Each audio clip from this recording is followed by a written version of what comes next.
जनावर मसर ही सगळ्यांच्या घरी असायची हो पहिली, कसं का? होय सगळे जास्त आहे, होय. पण लय होते आमच्या. मी तेवढा खांडवा घेऊन जाय चारायला हा. डोंगराला. माझं नाव पैलवान पाडलं होतं.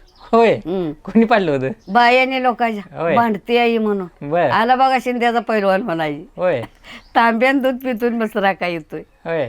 माझ्या आडू बिडू कोण मला भांडा येत नव्हतं. हा. बाटकात न जर नेली तर गप्पच उभा राहायची. एक बाय म्हणली बाटूक चार बाय, पण मला जरा बोलायला बस म्हणली. ही जी धनगराजी होती, बर. खाऊ दे म्हणली बाटूक. हा. मग मसरांची नाव आमच्या काय चंद्री, इंद्री, हा. शाली, हा. माली अशी नाव होती. हा. खावा ग शाला माला म्हणलं का खायच्या. हा. चलावर वाट धरून डोंगराला म्हणलं का नीट वाट धरायच्या. होय.